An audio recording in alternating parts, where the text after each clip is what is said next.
قل هذه سبيلي أدعو إلى الله على بصيرة أنا ومن اتبعني وسبحان الله وما أنا من المشركين. So we return back to our class, and after finishing the biography of the great Imam Waqi' ibn al-Jarrah, rahimahullah, the Imam of the region of Kufa in the era and the time of the Sigar Atba' Tabi'een, the junior Atba' Tabi'een, we moved to another major center of knowledge in the city of Iraq in those times, which was Al-Basra.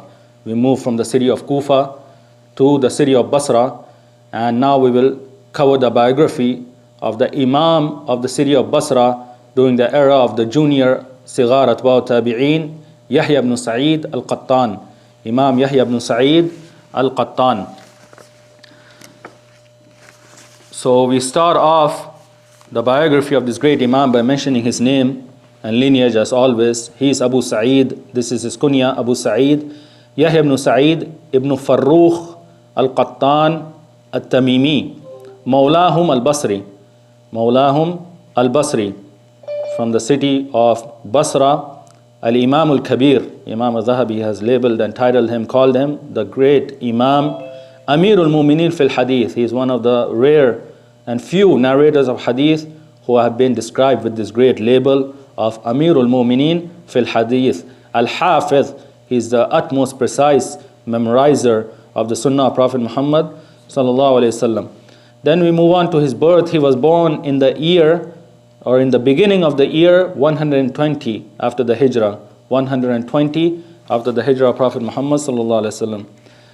As far as him seeking knowledge and his teachers and his shuyukh, then they are from the major scholars of the Tabi'een and the Atba'u Tabi'een, such as Hisham ibn Urwa and Ata ibn Sa'ib and Al-Amash, Sulaiman ibn Mihran Al-Amash, and Humayd al-Tawil and Ubaidullah ibn Umar and Yahya ibn Sa'id al-Ansari and Shu'bah ibn al-Hajjaj and Sufyan al-Thawri, and a vast list of great foremost scholars of the Salaf from the Tabi'een and the Atba' al-Tabi'een, from the major scholars of Hadith.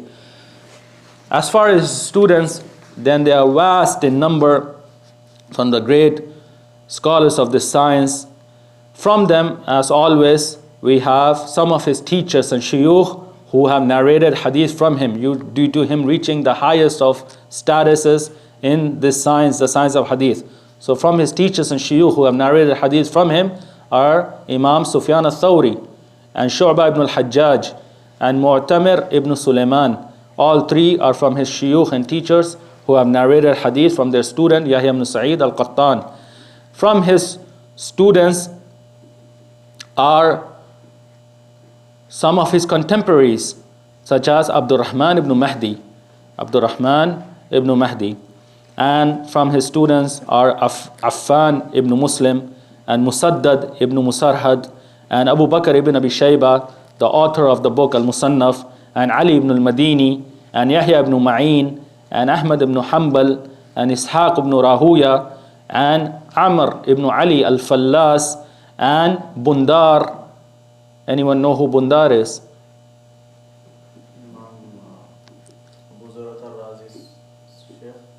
Muhammad ibn Bashar.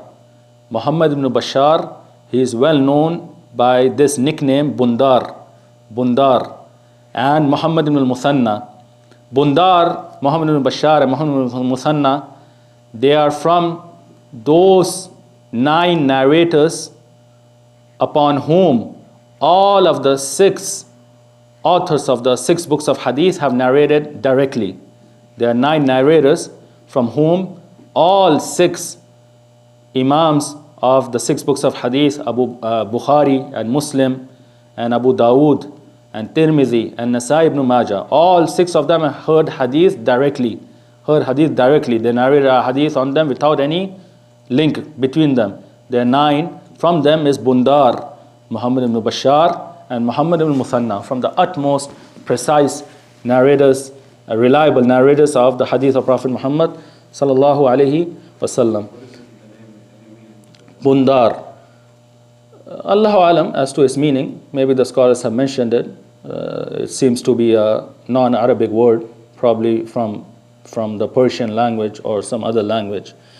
Then we move on to the statements of the scholars of Islam, and especially the scholars of Hadith, on this great Imam, Yahya ibn Sa'id al-Qattan, expounding upon his great status and position in Islam and the sciences of Islam, and especially the science of Hadith.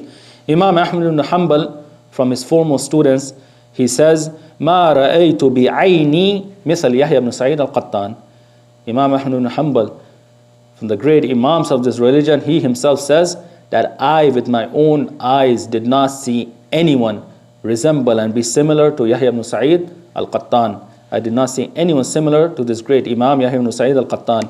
Imam Ahmad ibn Hanbal also says, إِلَى يَحْيَى الْقَطَّانِ الْمُنْتَهِ فِي التَّثَبُّتِ, that the precision in the hadith of Prophet Muhammad sallallahu alaihi wasallam, that it ended with Yahya ibn Sa'id al-Qattan. The extreme precision in memorization of the hadith of Prophet Muhammad sallallahu alaihi wasallam, it ended with Yahya ibn Sa'id al-Qattan. Imam Ahmad also says, مَا رَأَيْتُ أَحَدًا أَقَلَّ خَطَأً مِنْ يَحْيَى ibn Sa'id وَلَقَدْ أَخْطَأَ فِي أَحَادِيث. That he says, I did not see and I did not find anyone from the narrators of hadith whose mistakes in the narration of hadith were less than Yahya ibn Sa'id al-Qattan. He had the least amount of mistakes and errors in the narration of ahadith. Then he says, Imam Ahmad, وَلَقَدْ أَخْطَأَ فِي أَحَادِيث, that he made mistakes in some ahadith. He made mistakes in some ahadith, and this returns us to the point that we mentioned in our previous session in the biography of Imam Waqi ibn al-Jarh, that no one is free from mistakes. No one is free from mistakes of the Prophet Muhammad sallallahu alaihi wasallam. Even the most precise narrators, the great memorizers, even they made mistakes. But their mistakes are extremely rare. They're extremely few. And the more these mistakes increase, the more the reliability and the status of our narrator hadith decreases. So if these mistakes are not rare and extremely few, rather they are few, then the narrator, he decreases from being thiqa, from the utmost reliable, trustworthy narrator, to being saduq, someone whose hadith is hasan. Someone whose hadith is not sahih, rather it is lesser than it, hasan. And if the mistakes are more, they increase more to a point that they are close to a narrator's mistakes, the mistakes and his being correct are close to each other, then he enters the realm of being a weak narrator. He is a da'if narrator, a weak narrator. So Imam Ahmad, he points to this fact that the least errors and mistakes I found in ahadith of anyone is Yahya ibn Sa'id al-Qattan, even though he made mistakes in some very few and rare ahadith. ثم قال وَمَنْ يَعْرَى مِنَ الْخَطَى وَالتَّصْحِيفِ. Imam Ahmad reiterates this point, and who is free from mistakes? Who is free from errors? Who does not make mistakes and errors? Imam Ahmad ibn Hanbal continues by saying, or he has another statement, he says, انتهى العلم إلى أربع إلى ابن المبارك ووكيع ويحيى القطان وعبد الرحمن. He says that the knowledge of hadith, the science of hadith, it reached the pinnacle to four people, with four people. Who are they? Abdullah ibn al-Mubarak and Waqi' ibn al-Jarrah and Yahya ibn Sa'id al-Qattan and Abdurrahman ibn Mahdi. Abdurrahman ibn Mahdi. He says, فَأَمَّا الْإِبْنُ الْمُبَارَكْ فَأَجْمَعُهُمْ وَأَمَّا وَكِيعْ فَأَسْرَدُهُمْ وَأَمَّا يَحْيَى فَأَتْقَنُهُمْ وَأَمَّا عَبْدُ الرَّحْمَنْ فَجَهْبِذْ. He says that comparing between these four great Imams, he says, and this is like comparison between four great mountains. This is a comparison between four great mountains. He says, Abdullah ibn al-Mubarak, then he is distinguished within these four by his vast collection of ahadith, that he collected ahadith from all regions and places, and collected ahadith in all topics and subjects. Ajma'uhum, his collection is most comprehensive and vast. His memorization is most comprehensive and vast. And wa amma Waqi' fa asraduhum. As for Waqi', then he is distinguished amongst these four for possessing, memorizing the most number of ahadith in the quantity of ahadith, the number of ahadith. Wa amma Yahya fa atqanuhum. As for Yahya ibn Sa'id al-Qattan, then he is distinguished in this 4 by being the most precise in the ahadith that he had memorized, by having the least number of mistakes and errors, by the quality of memory, the precision in memory. وَأَمَّا عَبْدُ الرَّحْمَنِ فَجِهْبِذْ. As for Abdul Rahman ibn Mahdi, then he is an imam in all of these aspects. He is an imam. He is an imam in all of these aspects, in comprehension, in quantity, in quality. Imam Yahya ibn Ma'in, he says, قال لي عبد الرحمن لا ترى بعينيك مثل يحيى القطان. That Yahya ibn Ma'in, he says that Abdul Rahman ibn Mahdi, he told me that you will not see with your 2 eyes anyone close and similar to Yahya ibn Sa'id al-Qattan. Muhammad ibn Bundar al-Jurjani, he says, قلت لابن المديني من أنفع من رأيت للإسلام وأهله قال يحيى ibn Sa'id al-Qattan. Muhammad ibn Bundar al-Jurjani, he says, I asked Ali ibn al-Madini, who did you find from the scholars of Islam the most beneficial to Islam and to the Muslims? The most beneficial to Islam and to the Muslims? He answered, Imam Ali ibn al-Madini, by saying, Yahya ibn Sa'id al-Qattan. Yahya ibn Sa'id al-Qattan. And the reason for this, as we'll talk about in detail in our coming minutes, is the great status he reached in the science of criticizing and praising the narrators of hadith, in the science of al-Jarh wat-Tadeel. And by way of this science, he has served Islam and the Muslims with the greatest of benefits, preserving the religion of Islam from the mistakes and the errors and the fabrications and the liars of the narrators of hadith, safeguarding the Sunnah of Prophet Muhammad from additions and subtractions and changes and alterations. Bundar Muhammad ibn Bashar, rahimahullah, he says, Haddathana Yahya ibn Sa'id, Imamu Ahli Zamani.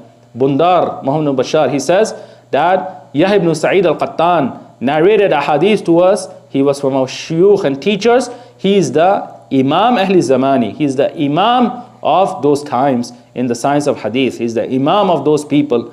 Abu Awana, he says, In kuntum turidun al-haditha fa'alaykum bi Yahya al-Qattan. He advised his students by saying that if you want to learn the hadith and its sciences, then upon you is only one person, a scholar, the leading scholar, the foremost scholar of this science in our times, Yahya ibn Sa'id al-Qattan. Imam al-Nasai, rahimahullah, he says, Umana'ullah ala hadithi Rasulillahi sallallahu alayhi wa sallam, Shu'batu wa Malikun wa Yahya al-Qattan. He says that the people who have safeguarded the hadith of Prophet Muhammad sallallahu alaihi wasallam, who are the custodians of the hadith of Prophet Muhammad sallallahu alaihi wasallam, then there are 3 people: Shu'bah ibn al-Hajjaj, and Malik ibn Anas, and Yahya ibn Sa'id al-Qattan. Then we move on to some aspects of his life and events that occurred in his life in which we can take benefit from and reflect. From them is the statement of Yahya ibn Sa'id al-Qattan, in which he says, Lazimtu Shu'bata 20 sana. That he says that I stayed in the company and in the gatherings of knowledge of Shu'bah ibn al-Hajjaj for a period of 20 years. Imam Shu'bah, as we mentioned in our previous classes, then he is the Imam of this science, the science of hadith, in the time of the major Atba'ut Tabi'in, the senior Atba'ut Tabi'in, Kibar Atba'ut Tabi'in in the city of Basra. And his knowledge, it was transferred and collected and compiled and preserved by his foremost student, Yahya ibn Sa'id al-Qattan. This is a progression of the hadith and the science of hadith in this region of Basra, from Shu'bah ibn al-Hajjaj to his foremost student, Yahya ibn Sa'id al-Qattan. And how did this occur? Not over a few minutes, a few hours, a few days, a weeks, a few years. He said, I remained in the position, in the companionship of Imam Shu'bah for a continuous period of 20 years. 20 years, showing the great effort and the great patience he had to seek the knowledge of Islam and the knowledge of hadith. And this is a long path. It takes extreme dedication and preservation and patience. Abdurrahman ibn Mahdi, rahimahullah, he says, اختلفوا يوما عند شعبة فقالوا له اجعل بيننا وبينك حكما قال قد رضيت بالأحول يعني al-Qattan. That Abdurrahman ibn Mahdi, he says that some of the people, they differed in a matter, and they came to Imam Shu'bah ibn al-Hajjaj, and they said, appoint for us a judge between us, someone who will judge between us in this matter in which we have differed. So Imam Shu'bah, he says that قَدْ رَضِيتُ بِالْأَحْوَلِ, that I have been pleased with, as a judge, the one who is ahwal. The one who is ahwal, meaning Yahya ibn Sa'id al-Qattan. Ahwal is a term that describes a person who is born, or from his young age, his eyes are not straight. One of his eyes is at an angle, or both eyes, they look far away from each other, or other diseases of the eye that occurs to a person. So Imam Yahya ibn Sa'id al-Qattan, he was someone who had this condition. So he says, I have been pleased as a judge with Yahya ibn Sa'id al-Qattan al-Ahwal, showing the great status his student Yahya ibn Sa'id al-Qattan had with this great Imam from the Atba'u Tabi'in in Basra, Shu'bah ibn al-Hajjaj. And the story continues, فَجَاءَ فَقَضَى عَلَى شُعْبَةٍ. So Yahya ibn Sa'id al-Qattan, he came, and Shu'bah, rahimahullah, he was with one of these groups that had differed with the other. He was cited, and he was part of one of the groups that had differed in a matter with the other. So after Shu'bah himself had given him this status and honor and respect and appointed him a judge, Yahya ibn Sa'id al-Qattan, he came and he ruled against Shu'bah. He ruled against Shu'bah ibn al-Hajjaj rahimahullah. فَقَالَ شُعْبَةٌ وَمَنْ يُطِيقُ نَقْدَكَ يَا أَحْوَلِ. Shu'bah ibn al-Hajjaj, after him appointing him as a judge and giving him his status and position, he came and he ruled against Shu'bah himself. So Imam Shu'bah, he says, and who dares and who has the power to criticize you, O Ahwal? O Ahwal. Imam Ibn Abi Hatim, after he narrates this narration in this book, Taqdimatul-Marifah, he says, هذه غاية المنزلة إذ اختاره شعبة من بين أهل العلم ثم بلغ من دالته بنفسه وصلابته في دينه أن قضى على شعبة.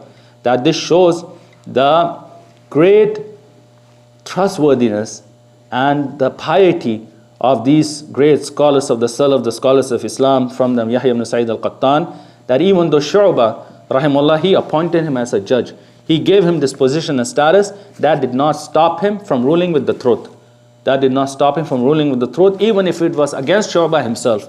Even if it was against Shu'bah himself in this matter of difference that occurred, showing that they gave precedence to the truth and siding with the truth in all matters of their lives. Muhammad ibn Yahya ibn Sa'id, the son of Imam Yahya ibn Sa'id al-Qattan, Muhammad ibn Yahya ibn Sa'id, he says, قال أبي كنت أخرج من البيت أطلب الحديث فلا أرجع إلا بعد العتمة.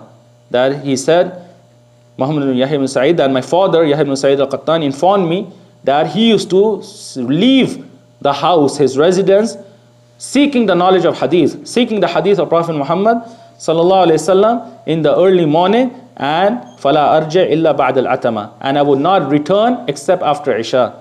Except after Isha, he would spend the entire day not returning to his house, seeking the hadith of Prophet Muhammad sallallahu alaihi wasallam. This shows the great sacrifice and the efforts these great scholars presented in compiling, in preserving and memorizing the hadith of Prophet Muhammad sallallahu alaihi wasallam. Ishaq ibn Ibrahim al-Shahidi, rahimahullah, he says, كنت أرى يحيى القطان يصلي العصر ثم يستند إلى أصل منارة مسجده فيقف بين يديه علي بن المديني وعمر بن علي وأحمد بن حنبل ويحيى بن معين وغيرهم يسألون عن الحديث وهم قيام على أرجلهم إلى أن تحين صلاة المغرب لا يقول لواحد منهم اجلس ولا يجلسون هيبة له وعظاما. Ishaq ibn Ibrahim al-Shahidi, he says that I witnessed that Yahya ibn Sa'id al-Qattan, he would pray the Asr prayer, and then he would recline towards a pillar from the pillars of the masjid. He will recline towards a pillar from the pillars of the masjid, and in front of him will stand the students of hadith. The students of hadith. Who are these students? Just any students. From the students, Ali ibn al-Madini, the Imam of Ilal, the Imam of knowledge of the hidden defects of hadith. From the students is Ahmad ibn Hanbal, Imam of Ahlus Sunnah wal Jama'ah. From the students is Yahya ibn Ma'in, the Imam of al-Jarh wat-Tadeel, the Imam of criticizing and praising narrators. From them is Amr ibn Ali, Imam Amr ibn Ali al-Fallas, al-Sayrafi al-Misri. And other than them, they would ask Yahya ibn Sa'id al-Qattan about a hadith, about the narrators of hadith, about a hadith of Prophet Muhammad sallallahu alaihi wasallam, and they would remain standing. They would remain standing until Maghrib, asking him and revising, reviewing and studying hadith with him. And he would not say to anyone, sit. He would not say to anyone, they would remain standing from Asr to Maghrib. He would not say to anyone, sit. And they would not sit themselves out of respect and honor for him. Out of respect and honor for him.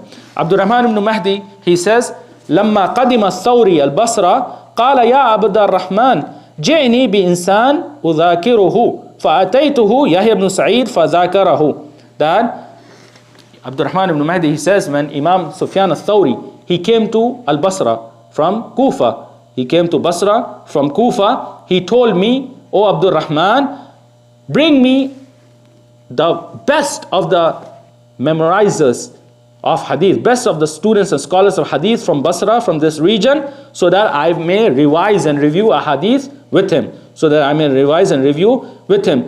Rahman ibn Mahdi, he brought the best of the students and the scholars of hadith in that time in Basra, Yahya ibn Sa'id al-Qattan. فَذَاكَرَهُ فَلَمَّا خَرَجَ قَالَ قُلْتُ لَكَ جِئْنِي بِإِنسَانٍ جِئْتَنِي بِشَيْطَانٍ. Sufyan al-Thawri, after he had reviewed and revised and sat with Yahya ibn Sa'id al-Qattan, he told Abdul Rahman ibn Mahdi, said, I requested you to bring me a person, a human being, a person. You brought me a shaitan. You brought me someone who's not human, giving proof to his great precision and memorization.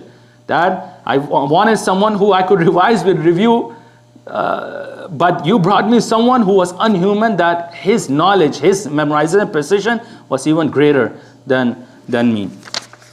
Yahya ibn Sa'id al-Qattan, rahimahullah, he says, كنت إذا أخطأت قال لي سفيان أخطأت يا يحيى.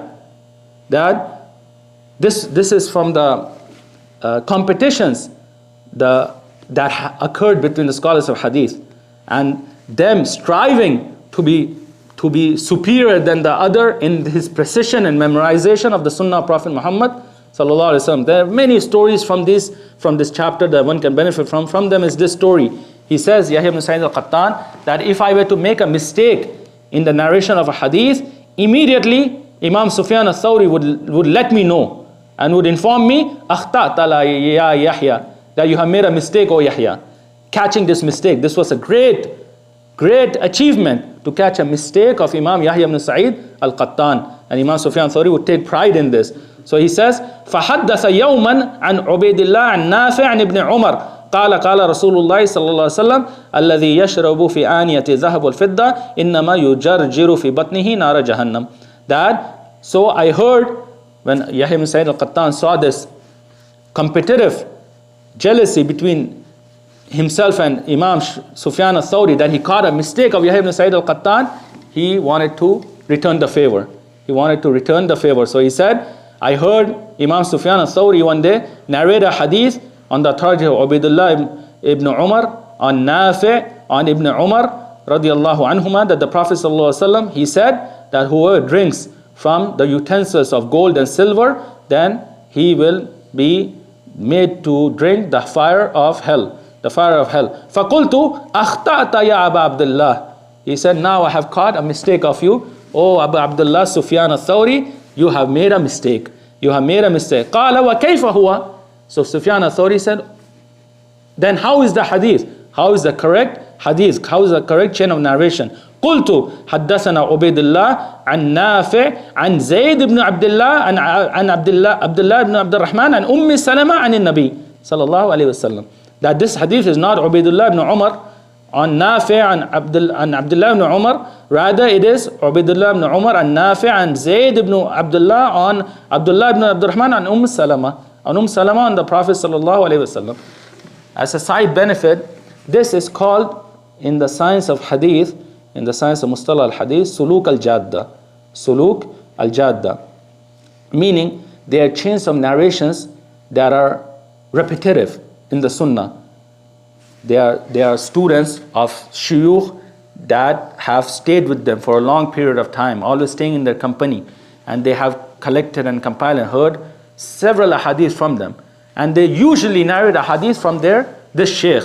So from the well-known chains is Ubaidullah ibn Umar on Nafi' on Abdullah ibn Umar. Ubaidullah ibn Umar, he's one of the grandsons of Abdullah ibn Umar. He narrates a hadith from the freed slave of Abdullah ibn Umar, Nafi' on Abdullah ibn Umar. This is the well-known chain of narration. Most ahadith are with this chain. So a narrator who would make a mistake in deeming that hadith to be with this well-known and famous chain, and this famous chain. And only the most precise of narrators would know that this hadith is not with this chain, rather with a rare chain, a chain that rarely occurs. And this shows the precision of memory of Imam Yahya ibn Sa'id al-Qattan. So he caught this mistake of Imam Sufyan al-Thawri rahimahullah. Qala sadaqta ya Yahya. When Imam Sufyan al-Thawri, he was made to remember this chain, he said, verily, O Yahya, you have caught my mistake. You have spoken the truth. I have made a mistake. A'rid alayya kutubak. He says, give me your books, your scrolls in which this hadith is written, so that I may write and correct this hadith from those books, from those sources. Qultu turid an alqa minka ma laqiya zaida? Qala wa ma laqiya aslahtu lahu kutubahu wa dhakkartuhu hadithahu. That he said, Imam Yahya ibn Sa'id al-Qattan, Sufyan al-Thawri, do you want me to deal with you like I dealt with Zaida, rahimahullah, Zaida ibn Qudama, from the Imams of the Atba'u Tabi'een. So he said, and what did you do with him? Imam Sufyan al-Thawri said, and what did you do with Zaida? He says, I corrected his mistakes and errors in his books, in his sources, and I made him remember a hadith that he had forgotten, that he had made mistakes in his memory, had gotten weaker, so he had started to make mistakes in the hadith. I corrected and made him remember those ahadith. So this shows the competitiveness between the scholars of hadith that led them to compete with one another to be the most precise of memorizers, to memorize the most with most accuracy the Sunnah of Prophet Muhammad sallallahu alaihi wasallam. Yahya ibn Sa'id al-Qattan rahimahullah, he says, كنت أنا وخالد بن الحارث ومعاذ بن معاذ وما تقدماني في شيء قط يعني من العلم كنت أذهب معهما إلى ابن عون فيعقدان ويكتبان وأجي أنا فأكتبها في البيت. He says that me, Yahya ibn Sa'id al-Qattan, he says, me and Khalid ibn al-Harith and Mu'adh ibn Mu'adh, us three, we used to go to the great scholar of hadith, Abdullah ibn Aun, who is from the Imams of the region of Basra, from the Kibar Atba al-Tabi'een, from the senior Atba al-Tabi'een. He said we used to go to them, us three, and they used to write what they heard from Abdullah ibn Aun. The hadith that he used to narrate in those gatherings, they used to write, and I used to write them when I would return to my residence. I would memorize them by heart. I would preserve them precisely by heart, and I would only write when I returned back to my residence after some time. And he says that Khalid ibn Harith and Mu'adh ibn Mu'adh, they did not overtake me in any part of this knowledge of hadith. They did not overtake me in every part of this knowledge of hadith, showing the great skill of memorization and precision that Imam Yahya ibn Sa'id al-Qattan had. Abu Dawood al-Sijistani, rahimahullah, the author of the book As-Sunan, he says to his sheikh and teacher, Imam Ahmad, he says, قلت لأحمد بن حنبل كان يحيى يحدثكم من حفظي قال ما رأينا له كتابا كان يحدثنا من حفظه. He asked Abu Dawud al-Sijistani, he asked his Sheikh and teacher Ahmad ibn Hanbal regarding his Sheikh and teacher Yahya ibn Sa'id al-Qattan. He said, did Yahya ibn Sa'id al-Qattan, did he used to narrate to you and convey to you, relate to you a hadith from his memory by heart or by way of a book? So Imam Ahmad, he says, I never saw a book in his possession. I never saw a book in his possession. كَانَ يُحَدِّثُنَا مِنْ حِفْظِ. He used to narrate to us, relate to us the hadith by his memory, by way of his memory, by heart. Bundar, Muhammad ibn Bashar, rahimahullah, he says, اختلفت إلى يحيى بن سعيد أكثر من 20 سنة ما أظنه عصى الله قط لم يكن في الدنيا في شيء. He says, Bundar, that I accompanied and sought knowledge of hadith from Yahya ibn Sa'id al-Qattan for more than 20 years. I stayed in his company for more than 20 years. I do not think I ever saw him being disobedient to Allah Azza wa Jal, committing a sin. 20 years I stayed in his companionship. I never saw him being disobedient and committing a sin. And this worldly life was of no value and importance to him. Ali ibn al-Madini, rahimahullah, he says, كنا عند يحيى بن سعيد فقرأ رجل سورة الدخان فصعق يحيى وغشي عليه. That he says, we were in the gathering of Yahya ibn Sa'id al-Qattan. So a person in this gathering, he started to recite the surah of al-Dukhan, surah of Dukhan, the chapter of the Quran regarding the major signs of the hereafter. So he says, Yahya ibn Sa'id al-Qattan, he, out of fear of these signs and the fear of Allah Azza wa Jal and the hereafter, he fainted, and he fainted. Yahya ibn Ma'in, rahimahullah, he says, Inna Yahya ibn Sa'id lam yafuthu az-zawal fil masjid 40 sana. He says, Yahya ibn Ma'in, he says that Yahya ibn Sa'id al-Qattan, he never missed az-zawal, which is when the sun is at its zenith, is at the highest point in the sky, where it is the most harshest in its heat and in its light and rays. He says, and this is a time after which the time of the Salatul-Dhuhr enters. The prayer of Dhuhr enters. He says that I never saw Yahya ibn Sa'id al-Qattan miss this point of a zawal, being in the masjid for a period of 40 years. I never saw him miss this point for a period of 40 years, meaning that he would be in the masjid before the entering of the prayer of Salatul Dhuhr, before the entering of the time for the prayer of Dhuhr. He would never miss this point for a period of 40 years. Even in this extreme heat and extreme sun rays and light, he would be in the masjid before the time of Dhuhr entering. And he saw this Yahya ibn Ma'in for a continuous period of 40 years. Ahmad ibn Muhammad ibn Yahya ibn Qattan, the grandson of Imam Yahya ibn Sa'id al-Qattan, he says, لم يكن جدي يمزح ولا يضحك إلا تبسما ولا دخل حماما وكان يخدب. That he says, Ahmad ibn Muhammad ibn Yahya ibn Sa'id al-Qattan, that my grandfather, I never saw him playing around and hysterically laughing and joking around, and I never saw him hysterically laughing except that he would smile, and I never saw him enter a public washroom or a spa. I never saw him do that, and he used to dye his beard. Showing the proper etiquette that these scholars of hadith they had, and how they differentiated themselves from the actions of some of the general layman people. Amr ibn Ali al-Fallas, rahimahullah, he says, كان يحيى بن سعيد القطان يختم القرآن كل يوم وليلة. Amr ibn Ali al-Fallas, he says that Imam Yahya ibn Sa'id al-Qattan, he used to finish the Quran, reciting the Quran in a single day, every single day. Yahya ibn Ma'in, rahimahullah, he says, أقام يحيى بن سعيد 20 سنة يختم القرآن كل ليلة. He says, Yahya ibn Ma'in, that Yahya ibn Sa'id al-Qattan, he used to finish the recitation of the Quran in the night prayers every single night for a period of 20 years. For a period of 20 years. And as we mentioned, we again say what we just presented in the biography of Imam Waqi ibn al-Jarrah, in which similar statements have come regarding him, that Imam al-Zahabi mentioned that everyone's actions and statements can be accepted or left off except the action and statement of Prophet Muhammad sallallahu alaihi wasallam. He is the best and the complete and the final example for all of us. For all of us.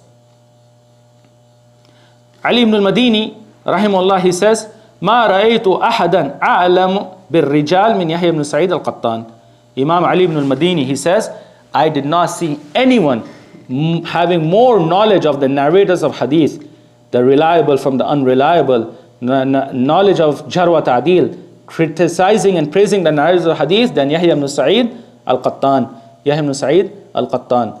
And here we want to talk about a very important point that Imam al-Zahabi has mentioned in his biography, in his book Siyar A'lam al-Nubula of Yahya ibn Sa'id al-Qattan, which is that Imam Yahya ibn Sa'id al-Qattan, he says, وَعُنِيَ بِهَذَا الشَّأْنِ أتم عناية ورحل فيه وساد الأقران وانتهى إليه الحفظ وتكلم في العلل والرجال وتخرج به الحفاظ. He says that Imam Yahya ibn Sa'id al-Qattan, he dedicated his entire life to this science, the science of hadith and the science of the narrators of hadith. He traveled vast distances, long distances for this science and for this knowledge, and he surpassed his contemporaries in this science, and with him finished the utmost precision of the memorization of the hadith of Prophet Muhammad sallallahu alaihi wasallam. And he spoke in the hidden defects of a hadith, and he spoke in regarding the narrators of hadith, criticizing them and praising them. And some of the major huffaz, some of the major memorizers and imams of hadith, they were his students. They graduated from him. Then he continues to say, قلت كان يحيى بن سعيد متعنتا في نقد الرجال فإذا رأيته قد وثق شيخا فاعتمد عليه أما إذا لين أحدا فتأنى في أمره حتى ترى قول غيره فيه.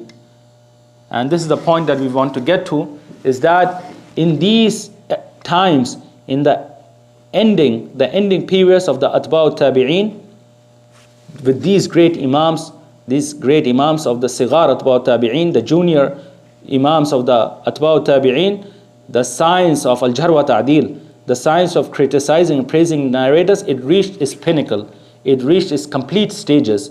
And you will not find a scholar of hadith from these times except that he spoke regarding the narrators of hadith, praising them or disparaging them, speaking upon their reliability and trustworthiness and memorization and precision. And from the ones who undertook this task and spoke about many of the narrators of hadith is Yahya ibn Sa'id al-Qattan. You will not find a book in al-Jarh wat-Tadeel, in the vast science of Jarh wat-Tadeel, you will not find a narrator from the narrators of hadith except that you will find a statement of Imam Yahya ibn Sa'id al-Qattan regarding him, Yahya ibn Sa'id al-Qattan regarding him, that he either praised him or disparaged him or criticized him, etc.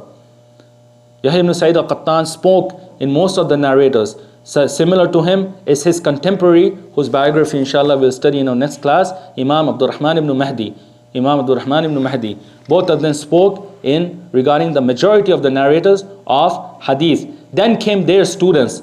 The foremost of them, Imam Yahya ibn Ma'in. Imam Yahya ibn Ma'in, he is known as the Imam of al-Jarh wat-Tadeel, the Imam of the science of praising and disparaging narrators. He spoke in all of the narrators of hadith.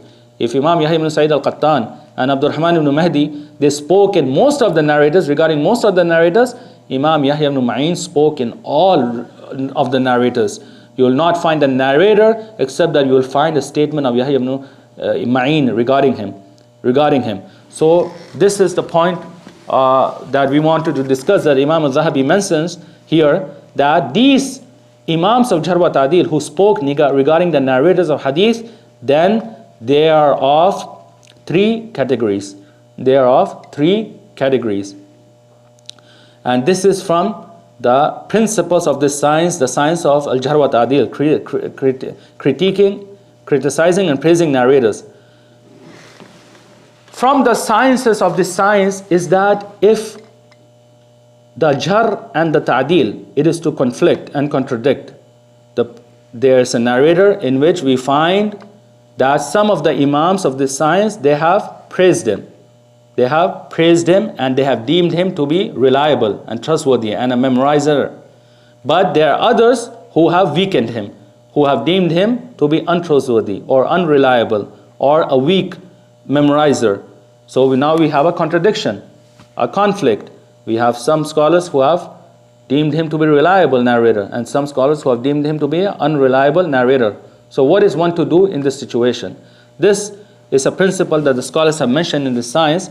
It is min dawabit ta'arud al-Jarh wat-Tadeel, from the principles of how to deal with this conflict regarding a narrator in which there are statements that contradict or conflict with one another regarding his reliability and unreliability. The way out, the solution is to give importance and to study the methodologies of these Imams who are spoken upon the narrators of Hadith. They are divided into three categories. The first is the one who is muta'annid, mutashaddid. He is severe, he is stern. He is severe and he is stern. So he is someone who deems a narrator to be weak by way of 2, 3, 4 mistakes, a few mistakes. As we mentioned, there's no narrator of Hadith, even the most precise memorizers, the greatest of the Imams of Hadith, except that they have made mistakes. So the mutashaddid, muta'annid Imam of al-Jarh wat-Tadeel, he is one who weakens the narrator by way of a few mistakes, by way of 2, 3, 4, a few mistakes. And from them is Shu'bah ibn al-Hajjaj. Imam Shu'bah ibn al-Hajjaj, he is considered to be stern and someone who is harsh in criticizing the narrators of Hadith. He would weaken narrators by way of a few mistakes, even though the other Imams would consider this narrator to be trustworthy and reliable. But Imam Shu'bah has such a high standard, such a high position and condition he placed upon himself, that he will weaken the narrator by way of a few mistakes. From them is Yahya ibn Sa'id al-Qattan. So Imam Shu'bah ibn al-Hajjaj in Basra. Then after him, his student Yahya ibn Sa'id al-Qattan. He is also mutashaddid. He is also stern and harsh, who would weaken narrators by way of a few mistakes. Then after them is his student Yahya ibn Ma'in. Imam Yahya ibn Ma'in. He is also mutashaddid, stern and harsh. Then Abu Hatim al-Razi.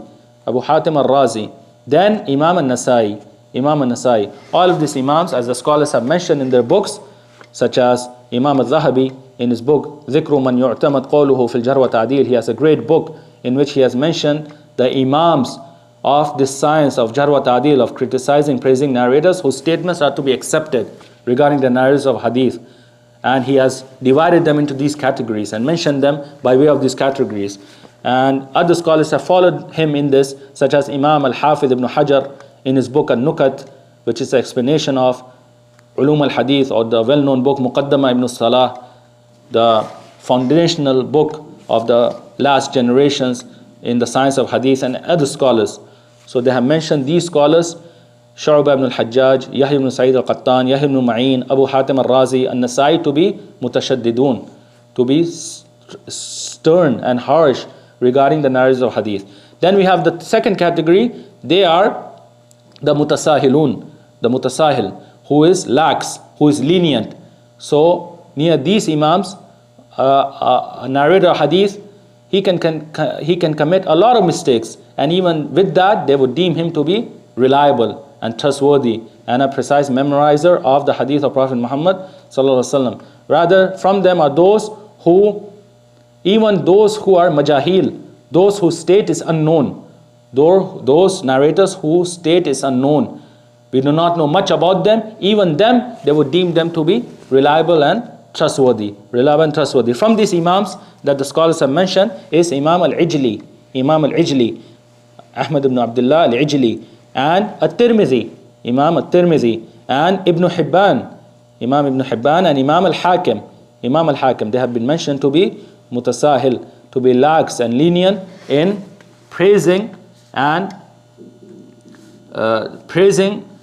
deeming the narrators of hadith to be reliable and to be precise memorizers. The third category is a category between these two categories. They are the mu'tadilun, al-munsifun, the people who are not stern and harsh, and they're not lenient. They are in the middle. And from them that the Imam scholars have mentioned is Sufyan al-Thawri, and Abdurrahman ibn Mahdi, and Ali ibn al-Madini, and Ahmad ibn Hanbal, and Imam al-Bukhari, and Abu Zur'a al-Razi, and Abu Dawud al-Sijistani, and others. So now, what do we benefit from these categories?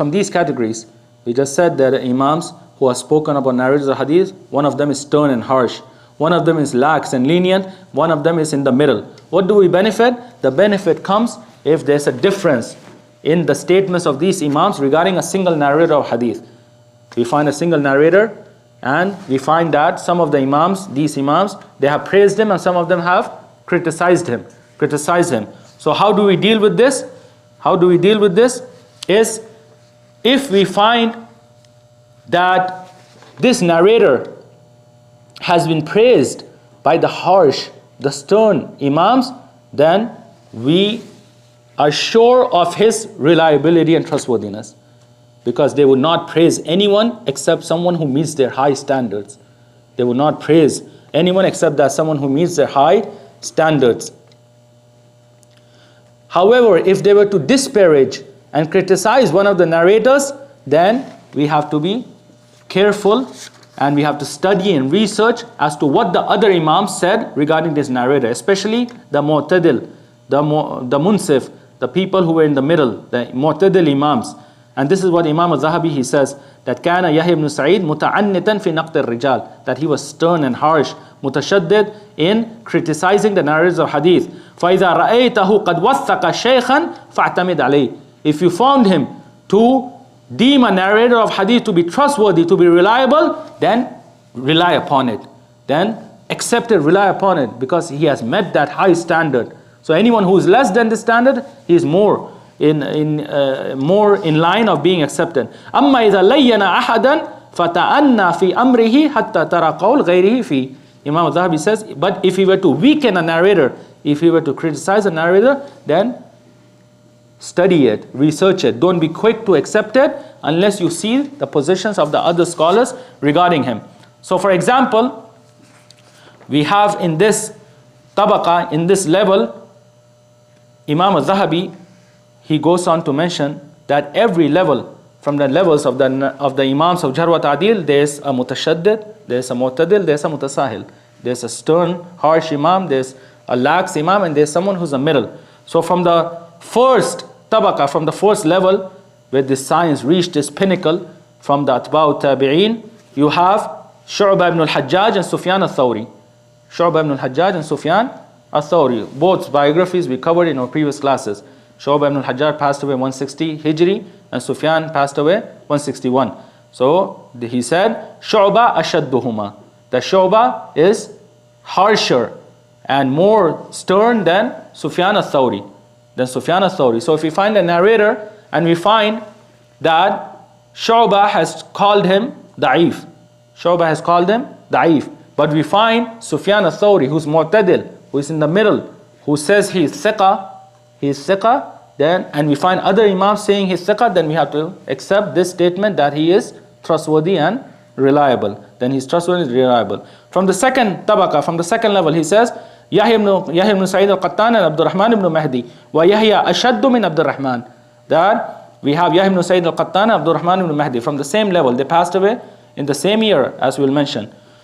And Yahya ibn Sa'id, he's more harsh and stern than Abdurrahman ibn Mahdi. So if they differed, then we accept the statement of Imam Abdurrahman ibn Mahdi, because he's in the middle. He's not stern, he's not harsh. And then it continues to the third level. We have Yahya ibn Ma'in and Imam Ahmad. Wa Yahya ashad min Ahmad. Yahya ibn Ma'in, he's more stern and harsh than Imam Ahmad. Same for the fourth level from these students, Abu Hatim al-Razi and Bukhari. And Abu Hatim ashad min al-Bukhari. And Abu Hatim is more stern and harsh than Imam al-Bukhari. So this is the way how we rule upon the narrators of hadith, in a narrator in which there is a difference, and we find conflicting statements. We look at the methodologies of these imams, who was stern and harsh, who was lax and lenient, who is in the middle path, and we take the middle path.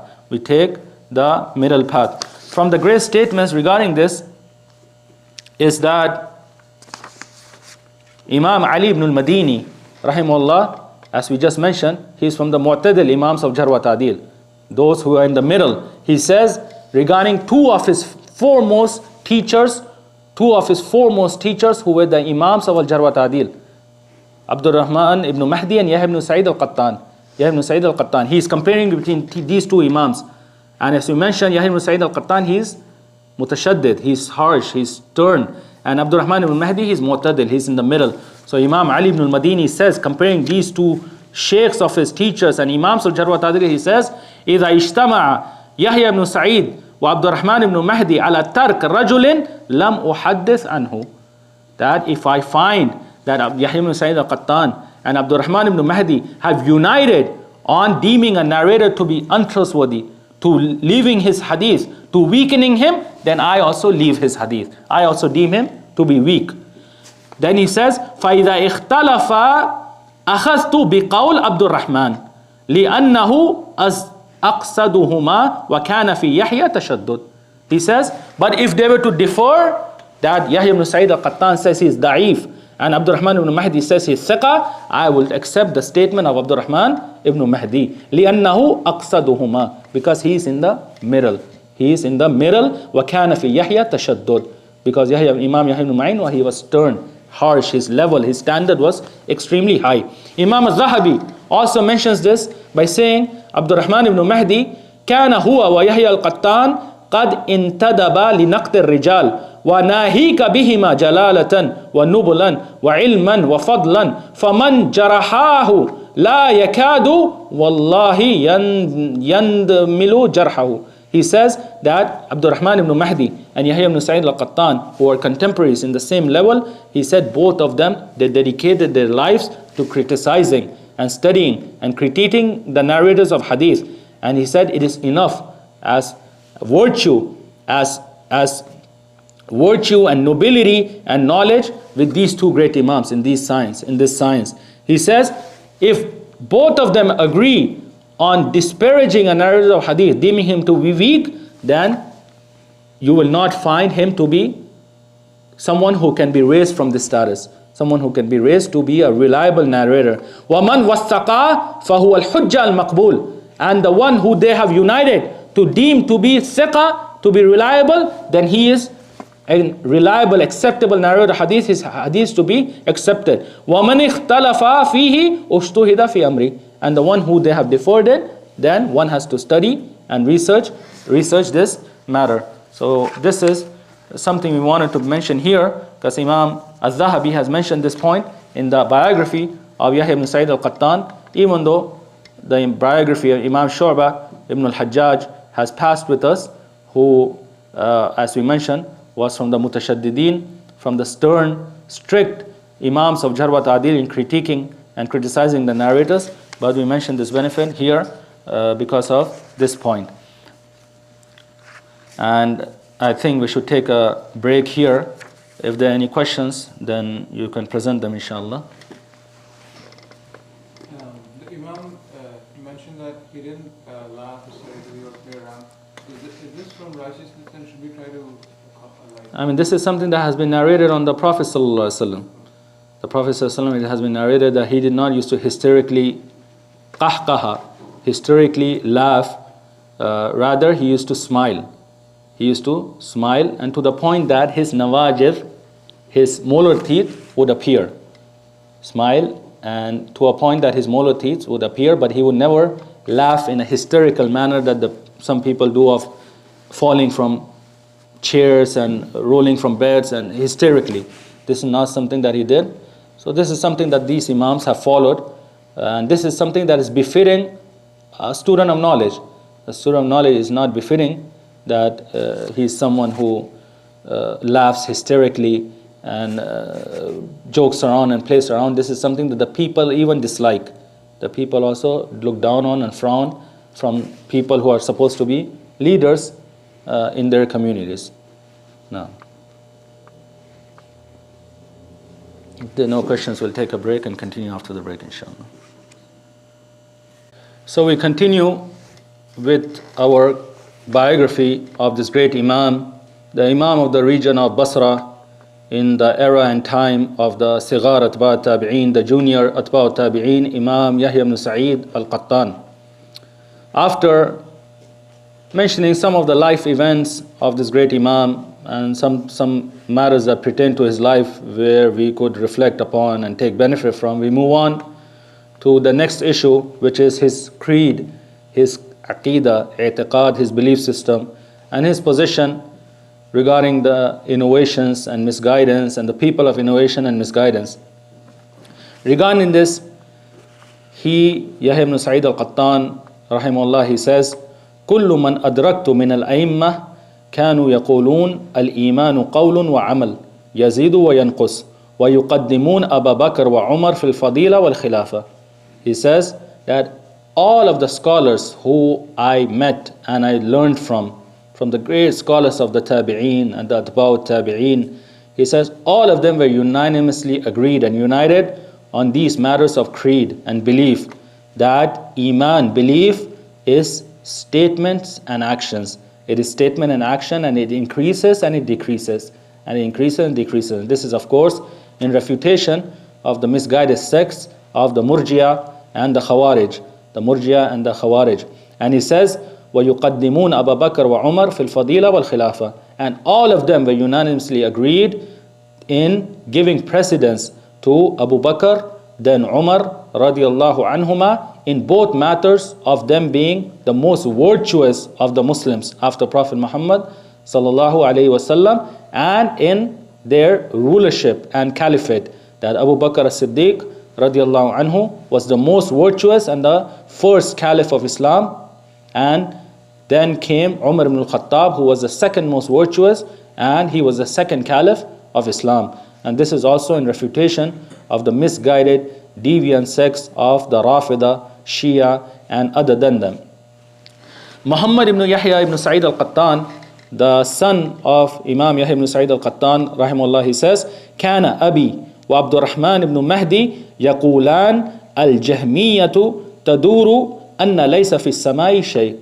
That both of these great Imams of their times, both contemporaries, Imam Yahya ibn Sa'id al-Qattan and Abdul Rahman ibn Mahdi, they used to say that the Jahmiyyah, the misguided deviant sect of the Jahmiyyah, who negate and refute the attributes, the sifat of Allah Azza wa Jal, they used to say that the Jahmiyyah, they spread amongst the people and they claim that nothing exists in the skies. Nothing exists in the skies.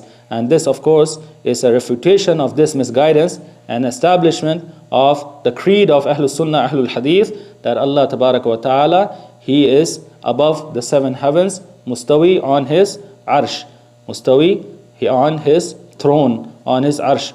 Imam Ahmad ibn Hanbal, rahimahullah, he says, سمعت يحيى بن سعيد يقول ما أدركنا من أصحابنا ولا بلغني إلا على الاستثناء والإيمان قول وعمل. قال يحيى وكان سفيان الثوري ينكر أن يقول أنا مؤمن وحسن يحيى زيادة والنقصان ورآه.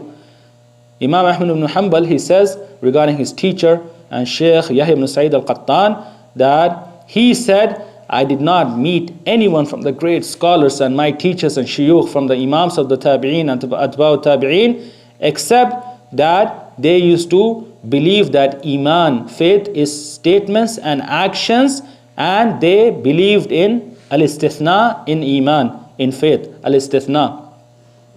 And this is a matter that Ahlul Sunnah, Ahlul Hadith have united upon, that there is istithna in Iman. There's a clause in Iman that a person can say that ana mu'min insha'Allah, that I am a believer, I am a mu'min insha'Allah, if Allah Ta'ala wills.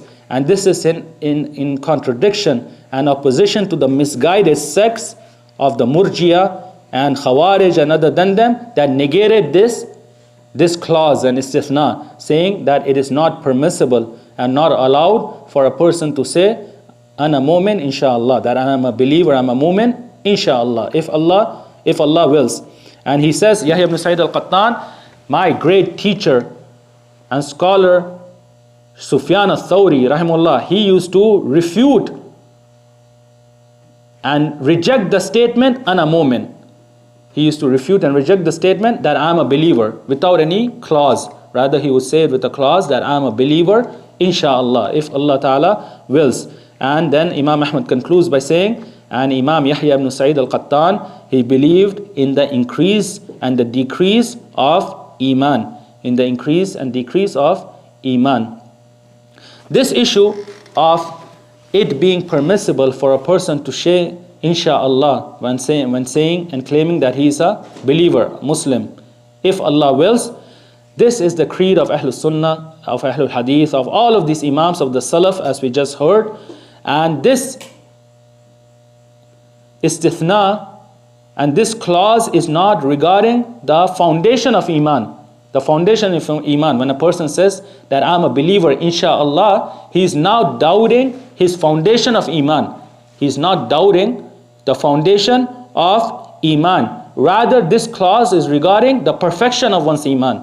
The perfection of one's Iman. He is leaving the perfection to the will of Allah Azza wa Jal, saying that I am a perfect, a complete believer if Allah Ta'ala wills. If Allah Ta'ala wills. And in this is proof that Iman increases and decreases.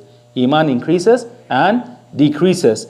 But the people of innovation and misguidance, such as the Murjiya, they have refuted and rejected istithna, this clause in Iman, because near them Iman does not increase and it does not decrease. It does not increase and does not decrease. So to them, meaning insha'Allah is to negate the foundation of Iman. To negate the foundation of Iman. So to them, if a person says, I am a believer, a mu'min, insha'Allah, if Allah wills, then a person is saying that he is doubting if he is a believer or a disbeliever. If he is a disbeliever or a believer. And this is the misguided belief. The proper belief of Ahlul Sunnah, Ahlul Hadith, the Imams of the Salaf, is that this istithna, this clause is regarding the perfection of one's Iman. That if Allah wills, that I am a perfect and complete believer, because Ahlul Sunnah, Ahlul Hadith, the Imams of the Salaf are united that Iman increases and it decreases. Then we'll move on to some of the statements of this great Imam, Yahya ibn Sa'id al-Qattan, and reflect upon some of these statements and take some benefits from them. From them is the statement of Imam al-Ijli, Ahmad ibn Abdullah al-Ijli, rahimahullah. He says, كان يحيى بن سعيد نقي الحديث لا يحدث إلا عن ثقة. That Imam Yahya ibn Sa'id al-Qattan, he was someone who used to purify his ahadith. He used to be extremely cautious about who he learned and received and memorized and collected ahadith of Prophet Muhammad sallallahu alaihi wasallam from. La yuhaddithu illa an thiqa. That he used to not narrate hadith except on a narrator who was thiqa, who was the utmost reliable and precise memorizer and trustworthy narrator near him. That he would not narrate except on the thiqat, except on the trustworthy narrators of hadith.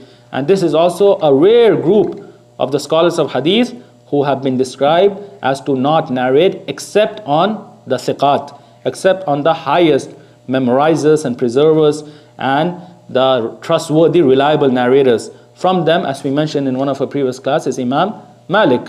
Imam Malik, it has been mentioned, he is one of them who does not narrate hadith except on the thiqat. Except on the thiqat. And from them is Imam Yahya ibn Sa'id al-Qattan. Imam Yahya ibn Ma'in, rahimahullah, he mentions, قال لي يحيى القطان لو لم أروي إلا عمن أرضى لم أروي إلا عن خمسة. He says that if I were to just narrate a hadith of Prophet Muhammad sallallahu alaihi wasallam on the narrators that fulfill my personal condition, my personal level and conditions that I have placed, then I would not deem it permissible. I would not narrate except on 5 narrators. Except on 5 narrators. This also shows the methodology that we just mentioned, that he was from the mutashaddidin. He was from the stern, the harsh Imams of Jarh wat-Tadeel, because his conditions were so high that he himself says here that if I were to just narrate on the narrators that fall and complete my personal conditions, then I would not narrate except on 5 narrators. Only 5 narrators will fulfill these conditions. Imam Yahya ibn Sa'id rahimahullah, he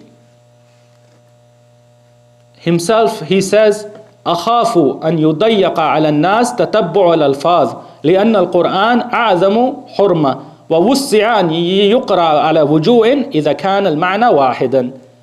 He says that I fear that if narrating the ahadith of Prophet Muhammad sallallahu alaihi wasallam in the exact same wordings of Prophet Muhammad sallallahu alaihi wasallam, if this was to made obligatory and this was to made necessary, then it would cause great hardship for the people. It would cause great hardship and difficulty for the people. And this is the issue of al-riwaya bil-ma'na, riwayatul hadith bil-ma'na, narrating the hadith of Prophet Muhammad sallallahu alaihi wasallam in the same meaning of the words of Prophet Muhammad sallallahu alaihi wasallam, even if it is with a different wording. Narrating the hadith in the meanings of the words of Prophet Muhammad sallallahu alaihi wasallam with a different wording. And this is an issue that the scholars of hadith from the tabi'een and other than them, they differed upon. And some of them held that it is impermissible to narrate a hadith according to its meaning with a different words, with a different wording. But the majority of the scholars, and this is the accepted practice in the science of hadith and in the scholars of hadith, from them, this great scholar Imam Yahya ibn Sa'id al-Qattan, that it is permissible to narrate the ahadith of Prophet Muhammad sallallahu alaihi wasallam according to their meanings, if the meanings are the same, even with a different wording, And this issue, it only pertains to asrul riwaya, the eras, the time period where ahadith were orally, auditorily being learned and memorized and conveyed and related. As for after this eras of auditory transmission, when ahadith of Prophet Muhammad sallallahu alaihi wasallam came to be written and preserved and compiled in written form from the 3rd century onwards, then none of the scholars allow for a person to narrate a hadith from one of these books by way of his meaning. They all unanimously agreed that it is upon a person to narrate and relay and convey this hadith as it has come in this book. So today it's not permissible for one of us to say that Imam al-Bukhari has narrated a hadith and then narrate that hadith according to his meaning, ascribing it to Imam al-Bukhari. Rather, it is upon us to narrate it in accordance with the words that Imam al-Bukhari has mentioned in his book, Sahih al-Bukhari. And the similar is for the other books. This issue was only in the era when ahadith were being auditory and orally learned and transmitted and narrated during the time of the tabi'een, atba'ut tabi'een, and those after them. So the scholars initially differed, but the majority of the scholars, they agreed that narrating the hadith of Prophet Muhammad sallallahu alaihi wasallam in the meaning of his words is acceptable, and this is the common practice of the scholars of hadith. And Imam Yahya ibn Sa'id al-Qattan alludes to that here, that if a person, it was made necessary for him to narrate the exact words of Prophet Muhammad sallallahu alaihi wasallam, to preserve it, memorize it, and narrate it the exact words, then it will cause a lot of difficulty and hardship. And what is the proof for allowing this practice? What is the proof? As Imam Yahya ibn Sa'id al-Qattan, he continues by saying, لِأَنَّ الْقُرْآنَ أَعْظَمُ حُرْمَةً وَوُسِّعَ أَنْ يُقْرَأَ عَلَى وُجُوهٍ إِذَا كَانَ الْمَعْنَى وَاحِدٍ. He says, the proof is that Allah Ta'ala has revealed the Quran in various modes of recitation, in sab'a qira'at and various modes of recitation. And in these recitations, one who has knowledge of this recitation knows that there's changing in the words. There's changing and there's difference in the words, but this change does not lead to a change in the meaning. The meaning is the same. The meaning is the same. إِذَا كَانَ الْمَعْنَى وَاحِدًا. The meaning is the same. So similarly is the hadith of Prophet Muhammad sallallahu alaihi wasallam. He said the Quran is something even more greater. If this has been allowed in the Quran, then it is allowed in the Sunnah of Prophet Muhammad sallallahu alaihi wasallam, as long as the meaning is the same. But the scholars of hadith, when they have the majority of them have agreed on this practice of the allowance of narrating the hadith of Prophet Muhammad sallallahu alaihi wasallam in accordance to his meanings with a different word, they have two important conditions. They have not left this unconditionally for anyone with a weak memory, for anyone who wishes to narrate whatever with any words, and we have to accept that from him. Rather, they have placed two very important conditions. The first condition is that this narrator, who is narrating the hadith of Prophet Muhammad sallallahu alaihi wasallam in its meaning, according to his meaning, he should have knowledge of the meanings of the words. The meanings of the words in the Arabic language and their implications, what they allude to, what they imply. He should have meanings, and he should have that knowledge. He should have knowledge of what word can change the meaning and what word does not change the meaning. He should have such knowledge that he should know what word might alter or change the meaning. That's the first condition, that he should have this knowledge. The second condition is that he should be safe, he should be assured that he has conveyed the meaning of Prophet Muhammad sallallahu alaihi wasallam. He conveyed the meaning of the hadith of Prophet Muhammad sallallahu alaihi wasallam with this hadith that he has conveyed in his meaning with a different word, with some different words. So these are two conditions that the scholars of hadith have placed in order for riwayah bil ma'na, the narration by way of his meaning, to be accepted. And this is also, as we see, the position of Yahya ibn Sa'id al-Qattan rahimahullah, in accordance with the majority of the scholars of hadith. Yahya ibn Sa'id al-Qattan rahimahullah, he says, لا تنظروا إلى الحديث ولكن انظروا إلى الإسناد فإذا صح الإسناد وإلا فلا تغتروا بالحديث إذا لم يصح الإسناد. Yahya ibn Sa'id al-Qattan, he says that the only way a person can differentiate authentic ahadith from weak ahadith is by way of the isnad, by way of the chain of narration, by way of the chain of narration. He says, look at the chains of narration and do not look to the text. Look to the chains of narrations. If the chain of narration is authentic, is a sahha al-isnad, wa illa fala taqtarru bil hadith. If it is established, it is authentic, then accept that hadith, and do not accept the hadith that is lam yasih al-isnad, that does not have an authentic chain of narration. That does not have an authentic chain of narration. This gives us proof and points us to the fact that the acceptance of rejection of a hadith near the scholars of hadith, it relies on the chain of narration. It relies on the chain of narration. The scholars of hadith have mentioned 5 conditions for a hadith to be accepted: that the chain of narration should be connected, it should not be broken, that the narrators, they should be trustworthy in their religion, adl, and they should be the highest precise memorizers, dabit, and the hadith should not have a hidden defect, and it should not oppose another hadith that is more authentic than it, or that has been narrated by a large number of, a greater number of narrators.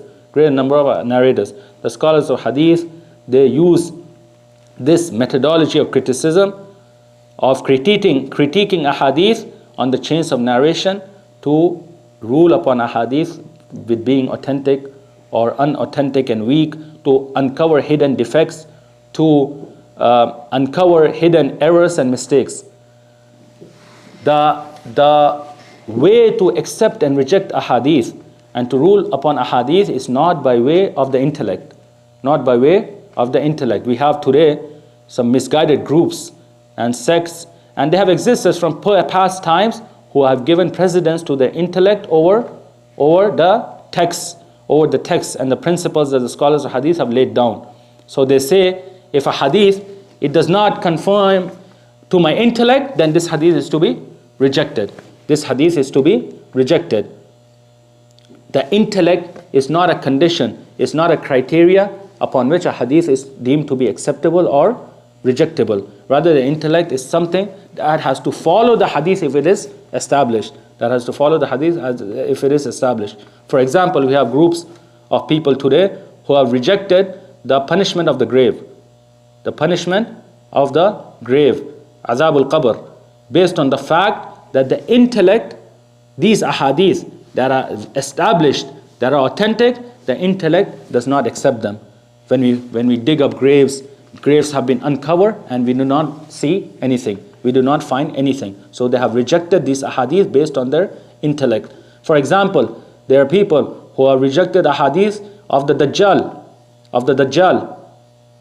The vast number of ahadith that have come in the Sunnah, authentic ahadith regarding the Dajjal from past times until today, there are people who have rejected it based on their intellect. Based on the intellect, that our intellect does not accept these ahadith. So this is not the criteria for accepting and rejecting ahadith. The scholars of hadith mention that there is not a defect in the text of a hadith, in the matan, in the text, that there's addition, there's a subtraction, there's a alteration, a change that occurs in the text, except that its foundation lies in the isnad. Except that its foundation, it lies in the isnad. This has occurred due to the narrators of the hadith. One of the narrators has made this addition, subtraction, has made this alteration. The way to study this is by studying the chains of narration, the isnad of the hadith. After this, we will conclude with mentioning the death of this great Imam Yahya ibn Sa'id al-Qattan, rahimahullah.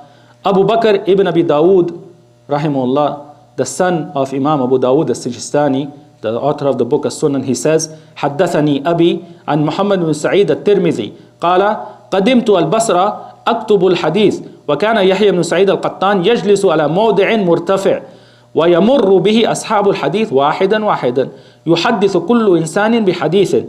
He says that my father, Imam Abu Dawood al-Sijistani, informed me that Muhammad ibn Sa'id al-Tirmidhi, he says that I traveled to the city of Basra, to the city of Imam Yahya ibn Sa'id al-Qattan, to write and learn a hadith from him, to hear a hadith and to memorize this hadith and to write this hadith from him. So he said, when I came to his gathering on that day, I saw that he sat in a raised platform, in a raised place, and the students of hadith, they would come and stand in front of him on this raised platform, and he would one by one, they would pass this platform one by one, and he would narrate a hadith to every single one of them.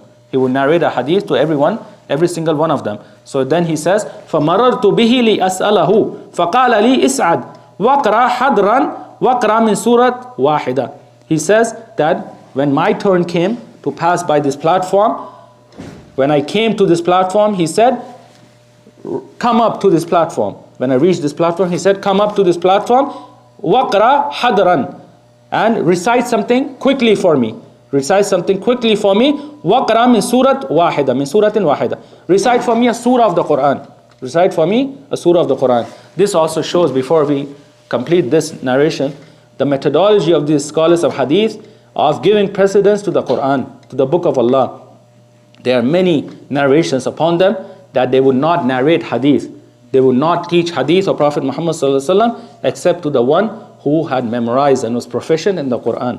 Who had memorized and was proficient in the Quran. Rather, there are great stories that one of them would come asking to a scholar of hadith, asking him to narrate a hadith to him. So he would ask him, have you memorized the Quran? He would say no. So he would say, go back, memorize the Quran and come back to me. So that student of knowledge, student of hadith would go back, memorize the Quran, come back to the scholar, and the scholar, he would not just suffice with his statement that I have now memorized the Quran. Rather, they would test him. They would test him. So when they will find that his memory is precise of the Quran, then they will narrate a hadith to him. This was the methodology in seeking knowledge. So here similarly we find Imam Yahya ibn Sa'id al-Qattan, rahimahullah, he did not narrate hadith except by asking this student of knowledge, student of hadith, Muhammad ibn Sa'id al-Tirmidhi, to quickly recite a surah of the Quran upon him. So, فَقَرَاتُ, he says, فَقَرَاتُ إِذَا زُلْزِلَتْ. He recited the surah of Al-Zilzal, the chapter of Al-Zilzal, Surah Al-Zilzal. فَسَقَطَ مَغْشِيًّا عَلَيْهِ فَأَصَابَهُ خَشَبَةَ الجَّزَّارِ. That he said, when I recited this surah, Surah Al-Zilzal, upon him, he fainted.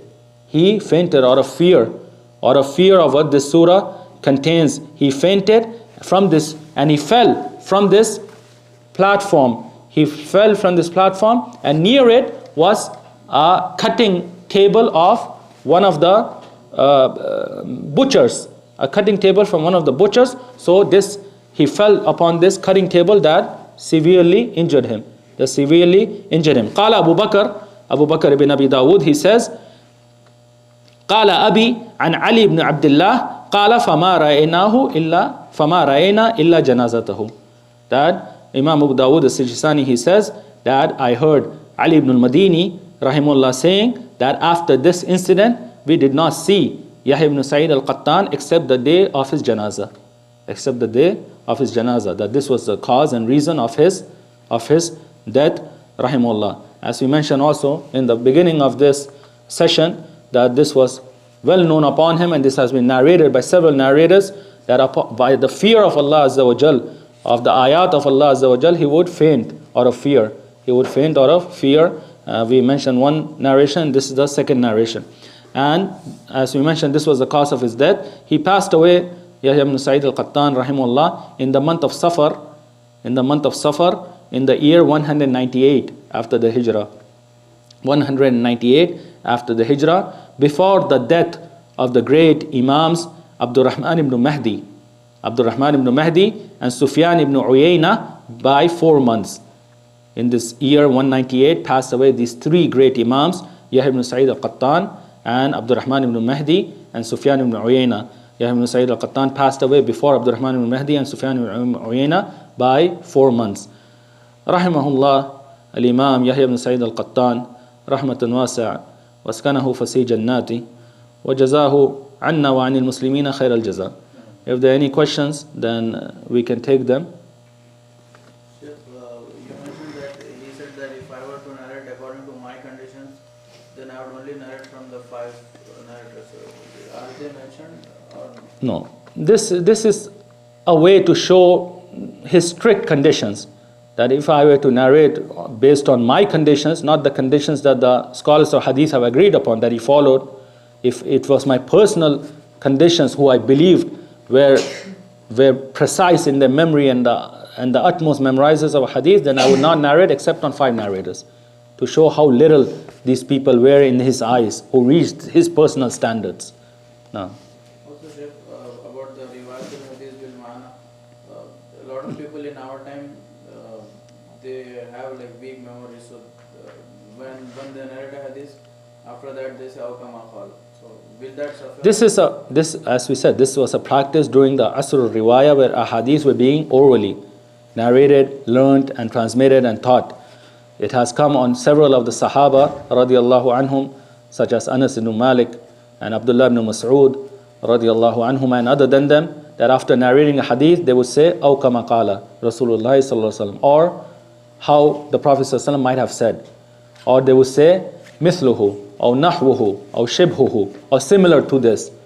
After narrating a hadith they would say it was similar to this, or close to it, or like it. So this was something that they utilized in that times in order to be cautious and in order to save themselves from any blame or any mistake that might have occurred in narrating and conveying the meaning of the hadith of Prophet Muhammad sallallahu alaihi wasallam. As far as our times, then today we have all means available to us, especially in our present times with the advancement of these technologies, where we have thousands of books, not just in laptops and computers, in our pockets, in our phones. We have applications in our phones that contain thousands of books, that contain all ahadith and all major books of hadith that one can refer to, that one can copy and paste, that one can transmit and send and paste in his messages, So there's no need of narrating by meaning, especially to people who do not know that the meaning of this word. They might use a word that might change the meaning, that might not convey the meaning in its proper, complete context. And this is something, as we mentioned, this is a condition for the narrator who narrates by way of meaning, that he should have knowledge of the implications and the meanings of words, and those words that can change and alter the meanings, so as to know which word to use and which word to avoid. So the scholars have unanimously agreed that the one who does not have this knowledge, who is ignorant about the implications and meanings of words, and he cannot differentiate between which word can change the meaning and which word cannot, then it is not permissible for him to narrate by way of meaning. Now, another question Sharif wanted to ask is about, not related to the topic, but wanted to ask that when we see a matter, how should we verify a hadith in our time?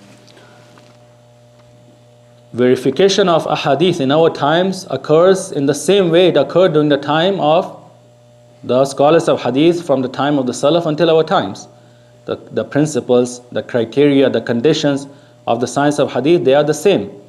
The scholars of today, they follow the same criteria, the same conditions in ruling upon ahadith, in differentiating authentic and weak ones. They have the same principles, they follow the same criteria. There's no difference in that regard. The only difference is regarding who is able to rule and look into these principles and these sciences and who is not. So this is left to the well-grounded scholars in this science who have studied this science in detail, in depth, well-known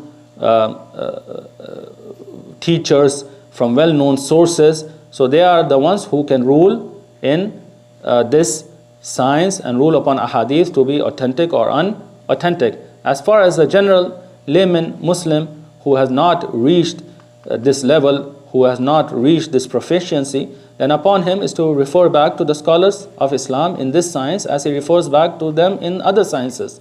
فَاسْأَلُوا أَهْلَ الذِّكْرِ إِن كُنْتُمْ لَا تَعْلَمُونَ.